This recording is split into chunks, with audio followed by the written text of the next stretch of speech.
그러면 새로운 형태의 어떤 그 메모리가 필요할 수도 있는데요. 그것은 지금 그 GPU에 SRAM과 그 D램이 같이 결합되어 있잖아요. 그러면 D램 자체가 이제 이렇게 나오는데 제품을 SRAM을 갖다가 소자리를 갖다 대중소라고 합시다. SRAM도 대중소로 해가지고 SRAM과 D램을 결합한 구조의 상품을 제가 말씀을 드리는데, D램도 대중소가 들어갈 수 있어요. 같은 하나의 원칩으로 들어갔을 때 이것이 두 가지가 결합된 제품이 나올 수 있고, 일단 정보를 갖다 분산해서 처리하는 제 방식을 따라 동영상 한 개를 100개로 쪼개서 100개 통신도로를 타고 100개 저장 창고 가서 읽고 쓰기 연산은 빠르다고 1년 번호를 붙이면 되죠, 취업할 때. 그럼 이거를 따라서 그 순간 통과하는 정보를 잘게 쪼개면 SRAM과 D램의 즉 결합 제품이 의미가 있어진다는 거죠. 이걸 따라서 D램을 만드시면 제 기술이 되겠습니다. SRAM을 작게 가져가거나 D램을 같이 붙여가지고 이것을 각각 대중소로 만들면 되죠. 소자리를 많이 만들면 정보를 작게 쪼갰을 때 이게 속도가 엄청 빨라질 거라는 게 제 생각입니다. 그 생각을 보면 그 정보 처리를 할 때 항상 D램 이렇게 1기가로부터 이렇게 해가지고 이렇게 엄청난 그 용량이 필요한 건 아니거든요. 그러면 숫자를 갖다가 SRAM, D램을 갖다 작은 구조로 이렇게 가령 이제 티끌만큼 만든다. 그럼 숫자를 무수하게 배치를 하는 거예요. 정보를 분산해서 다. 그러니까 SRAM, D램 결합한 제품을 숫자를 무수히 결합을 해주면 이거를 정보를 나눠서 분산하는데 처리가 되게 좋죠. 현재 있는 D램도 SRAM과 결합하지 않은 상태에서 D램이다 그러면 정보를 이제 쪼개서 처리하는 제 방식을 따라서 다시 취합 합산하죠. D램이 보다 용량이 작아지더라도 원칩이다 그러면 안에 100개가 들어가 있다고 봅시다. D램이 원칩인데, 그럼 그래서 소프트웨어적으로 분할을 어떻게 돼요? 어떤 하드웨어적으로 분할해서 정보를 잘게 쪼개서 빨리 왔다 갔다 하면 속도가 엄청 더 빨라질 거라는 게 제 계산이거든요. 그렇죠? 네.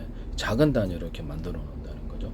그때 이제 여기다가 언어프 구조를 가져서 특정 구역을 이렇게 정리를 주고 안 주고 일단 항상 최고의 어떤 그 동작 상태에 있을 필요가 없잖아요. 최고 가동 상태에 있을 필요한 데만 이렇게 가동하고 나머지를 전력을 쉬게 한다면 발열의 통제에도 중요하고 전기도 별로 안 먹을 거라는 제 생각이죠.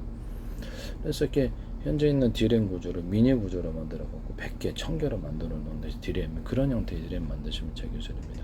이런 거를 이렇게 사이즈를 해 갖고 대중소다 그러면 이렇게 옆에 이제 하나의 원제품으로 원칙으로 만들어졌잖아요. 그러면 그거를 대중소 이렇게 소자리를 간 면적에 제한이 있으니까 이렇게 소자리를 많이 배치를 해 놓으면 거기다가도 정보를 또 분산 처리할 수 있는 거죠. 이렇게 하면 속도가 엄청 빨라진다는 게 제 계산이에요. 이렇게 정리하자면 아주 현재 D램 구조를 미니 구조의 D램 구조의 100개 연합, 1000개 연합으로 만들어 놓을 수 있다는 거죠. 그 다음에 SRAM과 D램을 이렇게 정보를 잘게 쪼개서 동영상 한 개를 100개로 쪼개서 1000개로 쪼갤 수도 있죠. 그래서 100개 통신 라인을 타고 100개 저장 창고 가서 읽고 쓰기 연산하면 이런 기술 구조라면 SRAM과 D램을 결합시켜도 상관없다. 일단 SRAM은 정보 용량이 처리가 아무래도 좀 적고, 그래서 SRAM도 이제 현재 D램처럼 SRAM이 겉으로는 하나의 제품이지만 안에 수천 개의 SRAM 미니 구조로 만들어서 제가 이렇게 2차 전지다 그러면 이렇게 안에 미니 배터리가 20개, 100개 들어있다 이렇게 얘기했잖아요.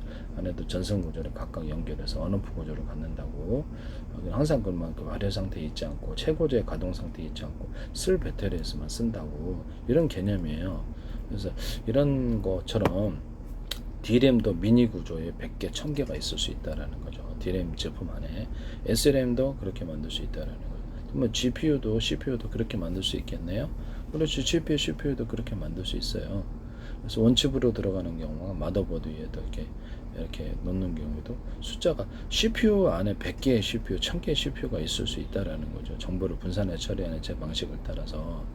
그렇게 이제 CPU도 GPU도 모든 통신칩도 이렇게 작은 구조로 가져와서 숫자를 늘려서 정보를 잘게 작은 단위로 쪼개서 빨리 나눠줘서 빨리 처리하는 이 기술을 쓴다는 거죠. 이 기술을 쓰시면 제 기술이 되겠습니다. HDD다 그러면 HDD 이만하잖아요. 아주 미니 구조로 HDD를 만든 100개로 만들어 갖고 속도를 빨리 하는 이런 기술 구조도 있을 수 있어요. 적어도 이 정도는 만들 수 있잖아요. 하드디스크를. 그럼 좀 더 작게 만들 수 있잖아요. 100개, 1000개짜리 하드디스크가 하나의 제품으로 만들어지거나 여러 개를 탑재해서 그거를 정보를 분산 처리한다는 거예요. 저장이잖아요. 그럼 그걸 일단 1년번호를 동영상 100개, 1000개로 쪼개서 1년번호를 탑재해서 거기다 저장해 놓는 데이터 센터에서도 이 기술을 쓸 수 있어요. 이런 방식의 어떤 컴퓨터 저장, HDD, 그러면 SSD도 그렇게 할 수 있겠네. 당연히 그럴 수 있죠. 현재 내에서 플래시 메모리를 티끌만큼 작은 구조로 플래시 메모리가 안에 1000개짜리가 들어갈 수 있어요. 겉으로 원칩으로 들어가는 게 그중에서는 대중소들어 소짜리가 많이 이런 형태의 SSD 만드시면 제 기술이 되겠습니다. 플래시 메모리도 앞으로 그렇게 된다는 거죠. 플래시 메모리, HBM, DRAM도 안에 1000개, 1000개짜리가 있을 수 있어요. 작은 단위로 정보를 분산해서 빨리 처리하고 언오프 구조를 가지면 배터리 이렇게 미니셀이 20개, 200개 들어가 있다. 각각 전선을 연결해서 언오프 구조를 갖고 항상 최고의 발열 상태에 있을 필요 없으니까 쓸 배터리에게만 이렇게 전기를 준다는 거. 이런 구조도 가질 수 있다. 획기적이지 않습니까? 네, 그래서 DRAM이나 SRAM이나 뭐 HBM이나 메모리 반도체, GPU나 CPU나 이런 것이 현재보다 숫자가 많아질 수 있다 없다 있다라는 거죠. 이게 현재 CPU가 지금 겉으로는 하나잖아요. 그럼 하나인데 AP 같은 데는 CPU가 좀 더 많이 들어갈 수 있죠. 그럼 그거를 아예 CPU라는 원칩제 개념에서 안에 CPU가 100개도 들어가 1000개도 들어갈 수 있다는 게 제 이론이거든요.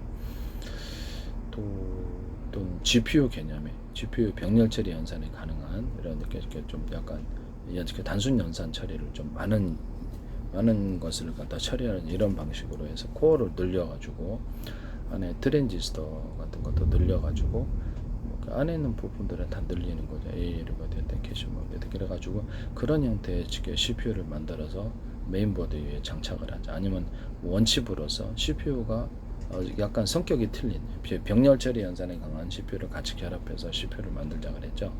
그렇게 만드시면 제 기술이 이게 이제 AI 칩이 된다라고 얘기를 했었어요.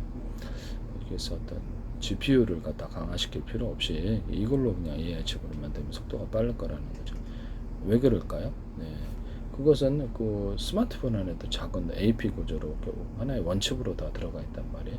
그러면 CPU를 그냥 병렬 처리 연산이 강한 GPU처럼 그렇게 만들면은 부품 수도 줄일 수 있고 이게 쓸데없이 여러 개를 부품 수가 틀린 거를 결합해 놓는다면 좀 더 소형화될 때 이게 좀 이렇게 문제가 있을 거라는 게 제 생각이거든요. 하여튼 그렇게 만드시면 제 기술입니다. GPU든 CPU든 현재 한 개짜리가 내용적으로는 소프트웨어적으로 분할하고 하드웨어적으로 분할해서 안에 100개, 1000개짜리의 GPU가 안에 부품이 들어간 형태가 나올 수 있다. 이건 앞으로 이것이 미래 기술이 될 것이다. 그 안에서는 대중소라는 개념을 갖고 소짜리도 많이 배치할 수 있다. 캐시 메모리도 안에 캐시 메모리가 이제 SRAM이 쓰이잖아요. 근데 다른 거 쓰일 수도 있잖아요. 캐시 메모리도 대중소로 가고 소자리를 많이 배치해 놓고 캐시 메모리 하나의 제품 안에 100개의 캐시 메모리가 소형 구조가 들어갈 수 있다. 여기 안에 이렇게 미니셀이 배터리다 그러면 100개, 1000개도 들어갈 수 있다. 근데 그 개념하고 똑같은 거예요. 각각 전선 구조를 연결해서 언오프 구조를 메모리도 그럴 수 있다라는 거죠. DRAM, HBM, 이것도 HDD도 그렇게 할 수 있다. 큰 거 이만하잖아요. 데스크탑에 들어가는. 이거를 미니 구조로 작게 100개로 만들어 놓을 수 없냐라는 거. 그래서 정보를 분산해서 처리해서 저장한다는 게 제 개념이고 SSD도 그렇게 만드는 거예요. 통신칩도 그렇게 통신칩도 그렇죠. 통신칩도 이만한 거 안에 작은 미니 구조에 1000개가 들어갈 수 있어요. 그럼 각각 그것이 다른 전파를 수용을 하거나 각각 다른 전파, 같은 전파라는 스마트폰 호출을 보내면 틀리기 위해서 각각 전파를 송수시하는 구조로 있을 수 있다라는 거예요. 그래서 현재 있는 통신 칩을 이와 같은 그 중에서도 대중소라는 게 소짜리를 많이 배치해 놓는다는 거죠. 하나 이만한 통신칩 안에도 1000개 통신칩이 들어갈 수 있는 이런 기술 구조를 가지시면 제 기술입니다. 정보를 분산해서 작은 단위로 분산해서 쪼개서 처리하는 이 방식을 처리하기 위해서 이런 형태의 통신칩이 필요한 겁니다. 그래서 이런 기술은 제가 처음 주장한 것으로서 이와 같이 앞으로 모든 컴퓨터가 데스크탑 이만한 거 하나에도 슈퍼컴퓨터가 들어갈 수 있다는 거예요. 제가 컴퓨터 안에 30개의 컴퓨터, 100개의 컴퓨터가 들어갈 수 있다고 기술을 얘기를 했었죠.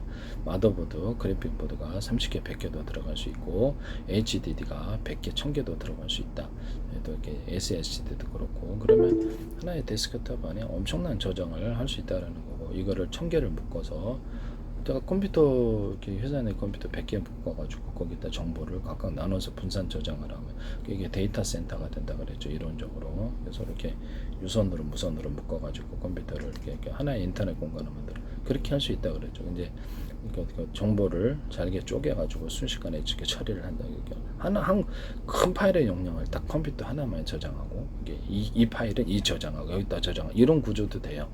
이렇게 해서 컴퓨터 100대를 싼 거를 묶어가지고 여기다 저장하고 저기다 저장하고 이 파일은 여기다 그런 방식도 되는데 하나의 파일을 100개 1000개로 쪼개갖고 1년번호를 답죠. 나중에 조립을 해야 되니까 암호 설정도 있을 수 있고 100개 1000개에다가 컴퓨터에다 분산 저장한다는 개념은 제 기술이거든요. 이런 기술이 이제 가능하다라는 거죠. 그래서 이게 뭐 이렇게 컴퓨터 케이스 같은 건 필요 없을 거니까 마더보드 안에 뭐 스마트폰 안에도 AP 개념으로 원칩으로 들어가는데 마더보드 있고 그다음에 HDD가 좀 안정성이 있으니까 SSD도 할 수 있지만 그 100개 1000개 묶어가지고 이런 것을 이렇게 가령 마더보드가 몇 개짜리가 있고 마더보드가 한 컴퓨터 안에 몇 개짜리가 있을 수 있다고 얘기했잖아요. 그래픽 보드도 몇 개, 마더보드 5개 있는 거 보셨어요? 못 보셨죠? 전원 공급 장치도 대중소에서 숫자가 10개가 될 수 있어요. 전원 서플라이도 대중소에서 10개로 할 수 있다고 했죠. 콘센트 방식으로 전기가 이제 그 가정용 콘센트 전원이다 딱 들어오면 즉시 전기가 나눠져서 5개 전원 공급기로 들어가는 거예요. 이런 형태를 제가 말씀을 드렸거든요. 그래서 5개의 메인보드가 있을 수, 마더보드가 있을 수 있고 그래픽 보드에도 전원이 공급되고 HDD도 수십 개 들어갈 수 있고 SSD 수십 개 들어갈 수 있다. 그러면 작은 용량의 데스크탑에 엄청 많은 정보를 저장할 수 있다는 거거든요. 이런 개념을 쓰시면 제 기술입니다. 이거를 가지고 뭐 스마트폰 AP 칩도 좀 이렇게 원칩으로 들어가는데 이 스마트폰의 작은 공간 안에 데스크탑 공간이 얼마나 넓은데요. 네. 마더보드 10개, 100개 또 들어갈 수 있어요. 이런 개념을 쓰시면 제 기술이 되겠습니다. 현재는 기판을 한 개만 들어가야 된다는 이런 고정관념에서 벗어나서 기판의 구조가 저렇게 제품의 산업을 따라서 여러 개 들어갈 수 있다고 제가 이렇게 계속 얘기를 했었는데 비상기판이라는 거 이렇게 가령 전기차가 이렇게 작동 이상으로 인해서 어떤 그 주 전류를 공급하는 주 배터리에 구동 배터리가 되겠죠. 그래서 전류를 공급하는데 그런 기판이 엉망이 됐다. 비상 미니 구조의 비상 기판이 등장을 해서 그거를 딱 끄고 써가지고 그거를 가지고 가동을 시킨다는 거죠. 그럼 비행체가 떨어지는 순간에서는 이게 필요할 수도 있는 거잖아요. 기판의 오류를 전기적 오작동으로 인해서 이렇게 과전압이 들어 작살났다. 그러면 비상기판을 꺼버리고 비상기판에 몇 개짜리가 있어 그걸 가동해서 착륙을 할 수 있다면 생존 그 전투기 기체가 얼마입니까? 드론 이런 데 로봇. 제가 이 비상기판 개념을 얘기했었거든요. 이 비상기판을 사용하시면 제 기술이 되겠습니다. 기판을 싼 걸 미니 구조로 놓은 다음에 생존에 딱 적합한 비상기판이라는 거죠. 가격이 문제가 있어서 이렇게 기술을 사용하시면 제 기술이 되겠습니다. 가령 뭐 자동차에 이렇게 문이 안 열린다. 전기 그래서 이게 큰일 났다. 이제 그럼 그쪽 전원을 꺼버리고 주 배터리가 따로 배터리가 따로 있고 미니 기판이라는 게 따로 있고 그래서 미니 기판이 있어야 오르고 내리고 전기 신호를 주죠. 그래서 문이 안 열리면 딱 그 단추 누르면 기존의 주 기판으로부터 이렇게 작동을 하는 것을 이렇게 전원까지 차단시켜 버리고 이 비상 기판을 쓴다는 거죠. 얘가 망가졌으니까 얘는 이렇게 전류로부터 좀 보호를 받고 미니 배터리를 탑재할 수도 있고 그래서 그거 가지고 자동차 문을 이렇게 개폐할 수 있다는 이런 이론 또는 수동으로 떼어내 가지고 수동에서 이렇게 유리를 깨낼 수 있다. 안에서 타 죽는 것보다 훨씬 낫다라는 거죠. 수동으로 떼어내는 다양한 방법이 있을 거다. 그렇게 하시면 이제 제 기술이 되겠습니다. 옛날에는 막 돌려갖고 이렇게 탁 내렸는데 뭐 그런 방식도 나쁘지 않다라는 거죠. 죽는 것보다 낫지 않겠습니까? 네. 이런 비상기판. 그래서 현재 있는 기판이 각 제품마다 여러 개 들어간 거죠. 비상기판의 개념을 갖고 있으면 제 기술이다. 그래서 주요 기판이 고장났을 때 스페어로 된다는 거죠. 이런 개념을 하실 수 있습니다. 어쨌든 그 마더보드가 컴퓨터 안에 10개도 20개도 들어갈 수 있다. 그래픽 보드도 그렇고 HDD도 20개, 30개, 100개도 들어갈 수 있다. 이런 개념이 컴퓨터를 만들면 뭐 HDD가 이만하지만 작은 크기로 10개 만들면 10개가 들어가고 40개도 들어갈 수 있어요. SSD도 그렇고 이것이 하나 겉으로는 하나의 제품처럼 보내지만 안에는 내용적으로 소프트웨어적으로 분할하고 물리적으로 분할해서 있을 수 있잖아요. 모듈 방식이 될 수도 있고 이게 아니면은 그냥 각각 따로따로 소형화시키는 하드디스크를 따로따로 제품으로 만들어서 전원 연결하고 통신선만 연결하면 되는 거니까요. 그와 같은 방식에도 있을 수 있다. SSD도 그렇게 할 수 있겠냐? 그렇게 할 수 있습니다. 네. 그렇지만 지금 현재 짐 켈러라는 분이 제가 디램 칩에 있어서 디램 부분은 GDR6을 사용하시던데 그래서 정보를 동영상 정보를 이렇게 10개 동영상 정보를 하나당 파일에다가 100개로 쪼개서 하나의 통신도로를 타고 하나의 저장 창고 가서 이것을 저장을 하면 굉장히 늦을 거라는 거죠. 발열도 심하고는 100개로 쪼개거나 1000개로 쪼개도 되지만 100개로 쪼개서 100개 통신도로를 타고 100개 저장 창고 가서 읽고 쓰기 연산하면 빨라질 거예요. 50개도 돼요. 50개짜리도. 그래서 그렇게 해서 내용적으로 소프트웨어적으로 이렇게 정보를 작은 단위로 쪼개서 빨리 보내가지고 빨리 처리하면 엄청 속도가 빨라질 거예요. 이걸 쓰시더라고요. 이 기술이 제 기술입니다. 이것은 이제 겉으로는 하나의 제품이지만 이렇게 원칩으로 들어갔을 때는 안에 미니 구조의 배터리, D램이 숫자가 많아지는 거예요. 지금 현재보다 더 앞으로 기술 발전을 따라 작은 구조의 D램이 100개, 1000개도 들어갈 수 있어요. 이런 거 만드시면 제 기술입니다. 그래서 정보를 거기는 대중소에는 개념이 들어가고 소자리가 보다 촘촘촘촘 많이 들어가서 작은 정보의 단위를 쪼개서 빨리빨리 처리하는 이런 방식을 선택하면 제 기술입니다. 동영상 100개로 1000개로 쪼개서 빨리빨리 처리한다는 거죠. 그렇게 되면은 현재 어떤 단가는 좀 높아질 수는 있는데 티끌만큼의 SRAM이 안에 100개, 1000개 들어간 이런 형태의 새로운 형태의 메모리도 나올 수 있다라는 거죠. 그 중에서도 대중소, 대짜리 있고 중짜리 있고 소짜리가 무수하게 많은 이런 SRAM이 나오면 제 기술입니다. 일단 이제 SRAM이나 DRAM에다가 제가 배터리를 붙여갖고 휘발성을 없애자. SRAM에다가 DRAM에다가 HBM도 되겠죠. 거기다가 일정 부분을 작은 단가를 맞추기 위해서 작은 부분만 플로팅 게이트화 시켜가지고 그것도 이제 대중소로 만들어 소자리를 많이 배치하고 그렇게 되면은 단가는 맞추면서도 휘발성을 극복할 수 있다. 이 기술을 이제 쓰시면 이제 제 기술이 되겠다라는 것을 말씀드립니다. 휘발성을 극복하기 위해서 그렇게 만드시면 제 기술이 된다. 다른 메모리도 마찬가지예요. 하여튼 뭐 이런 형태의 어떤 좀 약간 저장 용량이 극대화된 이런 데스크탑이 나오면 그 1000개 묶으면은 그렇죠. 완전 슈퍼컴퓨터 데이터 센터가 되는 거겠죠. 그래서 지금 현재는 뭐 이렇게 컴퓨터로도 100개 묶으면 그냥 데이터 센터가 되는 거예요.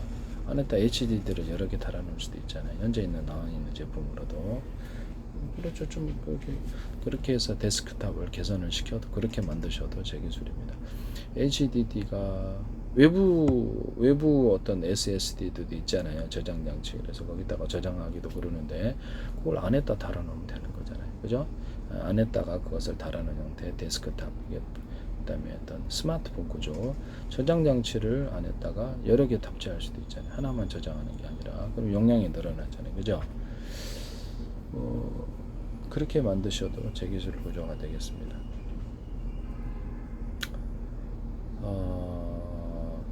그래서 이렇게 현재는 HDD가 여러 개 들어가 있는 데스크탑, 현재는 SSD다 그러면 그 여러 개 들어가 있는 이런 데스크탑 노트북 만드시면 제 기술 구조가 되겠습니다. SSD라는 제품 자체도 안에도 플래시 메모리가 여러 개 결합되어 있는 경우인데 그것도 대중소의 개념으로 가서 소자를 많이 배치해 놓는다는 거죠. 그래서 분산해서 저장을 하면 되게 속도가 빨라질 거라는 거죠. 그래서 지금 어떤 플래시 메모리도 이런 방식으로 만들면 속도가 엄청 빨라질 거라는 거죠. 그래서 미래에는 이 플래시 메모리에도 작은 플래시 메모리가 100개가 1000개가 들어갈 수 있어요. 그래서 정보를 빨리빨리 분산해 처리하고 이렇게 하면은 속도가 지금과는 엄청나게 비교할 수 없이 빨라진다는 거예요. 그래서 이렇게 플래시 메모리, 낸드 플래시 모두 이렇게 만드시면 제 기술이 되겠습니다. 플래시 메모리를 이렇게 하면 이것도 이제 그런 플래시 메모리도 가능성이 이제 앞으로 생기는 거죠. 기술 구조를 이해하셨죠? 네, 못할 일은 없는 거고요. 남의 기술을 도둑질해서 맛있게 좀 합시다.